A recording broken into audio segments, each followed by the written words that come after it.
Breaking news చూస్తున్నాం మనం. నంద్యాల జిల్లా బనగానపల్లె మార్కెట్లో ప్రచారంలో భాగంగా టీడీపీ ఎమ్మెల్యే అభ్యర్థి బీసీ జనార్దన్ రెడ్డి సతీమణి ఇందిరారెడ్డి, వైసీపీ ఎమ్మెల్యే అభ్యర్థి కాటసాని రామిరెడ్డి కోడలు మేధాశ్రీ రెడ్డి కూరగాయల మార్కెట్లో ఇద్దరు ఎదురెదురు పడ్డారు.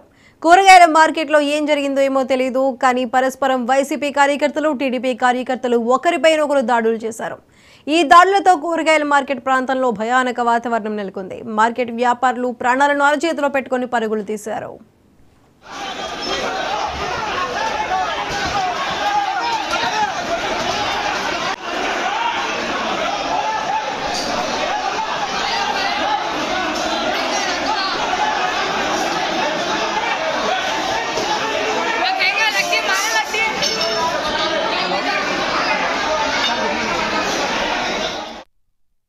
బనగానపల్లె సిఐ గంటా సుబ్బారావు సమక్షంలోనే టీడీపీ, వైసీపీ శ్రేణులు కర్రలు, పిడిగుద్దులతో కూరగాయల మార్కెట్లో చెలరేగిపోయారు.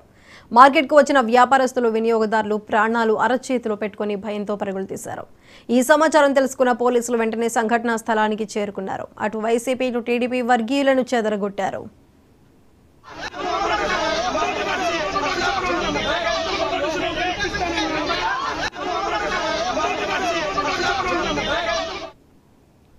అయితే పోలీసులు సంఘటనా స్థలానికి చేరుకున్నప్పటికీ టీడీపీ, వైసీపీ కార్యకర్తలు ఎక్కువ సంఖ్యలో ఉండటం, పోలీసులు అతి తక్కువ సంఖ్యలో ఉండటం వల్ల వారిని చెదరగొట్టడానికి పోలీసులు చాలా సమయం పట్టిందని, అప్పటికే జరగాల్సిన నష్టం జరిగిపోయిందనే విమర్శలు ఉన్నాయి.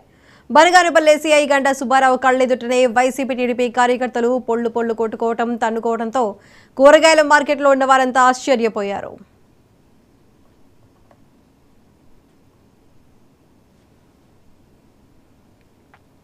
ఈ ఘటనకు సంబంధించి మరింత సమాచారం మా ప్రతినిధి మస్తాన్ అందిస్తారు. మస్తాన్, చెప్పండి, ప్రస్తుతం అక్కడ పరిస్థితి ఏ విధంగా ఉంది? బనగానపల్లెలో మరోసారి అయితే కనుక ఏర్పడ్డాయి పరిస్థితి. ప్రచారంలో కోరుగా ప్రచారం సాగుతున్న నేపథ్యంలో రాజకీయాలు ఇప్పుడు చాలా స్థాయికి చేరుతున్నాయన్న పరిస్థితి.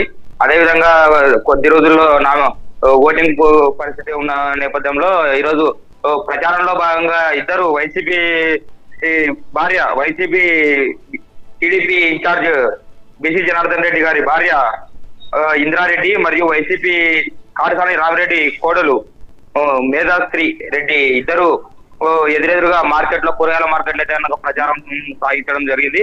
అదేవిధంగా అక్కడ స్థానిక పోలీసులు కూడా, సిఐ గారు కూడా అక్కడే ఉన్నారు. అయినా కూడా ఏ విధంగా కార్యకర్తల్లో భావోద్వేగాలు రేకెత్తించి అక్కడికక్కడే అందరూ గొడవ పడిన పరిస్థితి. అదేవిధంగా అక్కడ ఉన్న పోలీసులు కూడా ఏం చేయలేని పరిస్థితి అయితే నెలకొన్న పరిస్థితి అయితే కనిపించింది. అదేవిధంగా ఇప్పుడు మళ్ళీ ఏమైనా ఘటన జరిగే అవకాశం ఉందని కూడా ఇప్పుడు బెటాలియన్ కూడా తిప్పుతున్న పరిస్థితి అయితే కనిపిస్తుంది.